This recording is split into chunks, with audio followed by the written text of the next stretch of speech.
आप मानेंगे तो किसी एक को ना, कोई एक तो बड़ी पार्टी या एक लीडर होगा जिसके नेतृत्व में आप लोग चलेंगे, तो वो ममता बनर्जी है। देखिए, जब जनता दल की सरकार आई थी और जनता पार्टी बनी थी, तब भी रीजनल पार्टियों ने बहुत बड़ा रोल लिया था। अब मुझे लगता है कि ममता बनर्जी के नेतृत्व में पर्याय आ रहा है। आप मुझे एक चीज बता दीजिए ना कि हाँ, कांग्रेस के साथ खेला होबे आप लोग मिलकर करेंगे। देखो, कांग्रेस के राष्ट्रीय अस्तित्व को मानते हैं, लेकिन कांग्रेस के राजनीतिक चिकुड़ापन पे भी अभय दुबे ने कबूल करना चाहिए।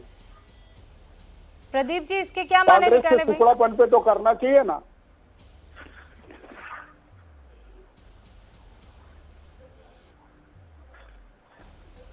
देखिए रुचिका जी, जो मुझे समझ में आ रहा है ममता बनर्जी जो कर रही हैं, उससे पहले मैं एक वाक्य कह दूं जो आपने कांग्रेस का आधिकारिक बयान सुनवाया है इस पर, कि कांग्रेस के बिना बीजेपी को हराना मुश्किल है। हर सिक्के के दो पहलू होते हैं। मैं कह रहा हूं कांग्रेस के साथ भी बीजेपी को हराना मुश्किल है। यही बात ममता बनर्जी कह रही है कि जिस तरह का नेतृत्व है, इसमें कोई दो राय नहीं कि आज की तारीख में कांग्रेस पार्टी विपक्ष की सबसे बड़ी पार्टी, घटते हुए जनाधार के बावजूद सबसे बड़ा जनाधार है बीजेपी के बाद कांग्रेस का। लेकिन नेतृत्व कहां है?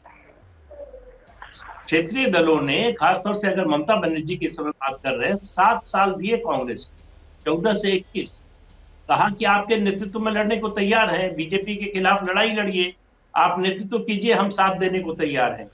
नतीजा क्या हुआ? ममता बनर्जी जो कह रही हैं वो बिल्कुल सही बात है कि अगर भारत में राजनीति करनी है तो 24/7 पॉलिटिशियन होना पड़ेगा। ये जो कांग्रेस के लोग जब भी राहुल गांधी के विदेश दौरे की बात आती है तो प्रधानमंत्री के दौरे की उठाते हैं। भाई, राहुल गांधी प्रधानमंत्री नहीं है। देश में 2 प्रधानमंत्री नहीं है कि एक राहुल गांधी है, एक नरेंद्र मोदी है, दोनों की तुलना की। नरेंद्र मोदी प्रधानमंत्री हैं देश के, और उनको विदेश जाने का संवैधानिक दायित्व है उनका। दूसरे देशों में जाना, उनसे संबंध बेहतर करना, बातचीत करना, ये देश के लिए, उनके लिए जरूरी है। राहुल गांधी की तरह छुट्टी मनाने नहीं जाते नरेंद्र मोदी। एक बात। दूसरी बात, इस बात को समझने की है कि ममता बनर्जी अब अगर शरद पवार की मौजूदगी में कह रही हैं कि यूपीए क्या है, यूपीए खत्म हो गया है, शरद पवार सबसे पुराने घटक यूपीए के, और वो कुछ नहीं बोलते हैं, इसका मतलब है कि ये एक तरह का नो कॉन्फिडेंस है विपक्षी दलों का कांग्रेस की लीडरशिप। बड़ा आरोप अभय जी, और यही बात कांग्रेस की जो है, बाकी स्क्रिप्ट तो कहीं और से आई है। संगीत रागी जी, अभी मुलाकात हुई थी प्रधानमंत्री नरेंद्र मोदी और ममता बनर्जी की, इशारा जो है वो अभय दुबे जी वहां की तरफ कर रहे हैं कि आप लोगों ने वो स्क्रिप्ट थमाई ममता बनर्जी को, और कुछ लोग तो ये भी कह रहे हैं कि भतीजे को बचाने के लिए ऐसा काम हो रहा है।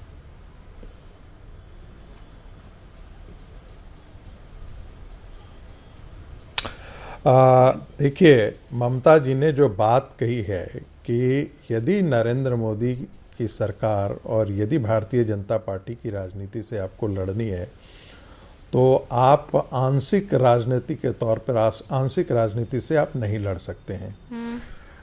मुझे याद है कि 2019 में एक राष्ट्रीय अखबार में एक डेटा आया था कि 2015 से 2019 के बीच में राहुल गांधी जी ने 247 विदेशी दौरे किए थे। 247 यानी कि 62 ट्रिप्स हर साल उन्होंने किया था। रागी साहब, ये दिल्ली से बाहर का और दौरा है। यानी ये जब आप देखते हैं, देश से बाहर का दौरा नहीं है। मैं आपको फैक्चुअली करेक्ट कर दूं बस, कि दिल्ली से वो कितनी मर्तबा बाहर गए, वो 200 ऊपर आंकड़ा है। मैं क्लैरिटी दे दूं, उसके बाद आप अपनी बात आगे रख लीजिए। ये झूठ बोलने के अभ्यास है, इनका तो झूठ की फैक्ट्री है इनके पास। और कोई बात नहीं, यदि ऐसा है तो मैंने जो पढ़ा है उसी आधार पर मैं बेवला हूँ। उसे आप करेक्ट कर रहे हैं तो अच्छी बात है। लेकिन जितने भी महत्वपूर्ण सेशन रहा हो, चाहे वो विंटर सेशन रहा हो, जब सीएए का मुद्दा चल रहा था तब भी राहुल गांधी विदेश में ही थे। जब जब ऐसा क्राइसिस आया है, जब जब इलेक्शन चुनाव हार गए, उसके बाद वो विदेश में चले गए।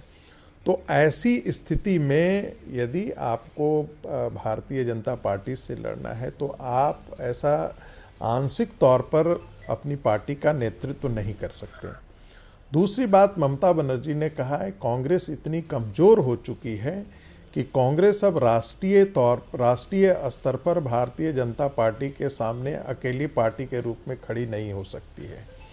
निश्चित तौर पर विपक्ष के अंदर एक नए नेतृत्व की जरूरत है जो भारतीय जनता पार्टी से आने वाले चुनाव में लड़ सके।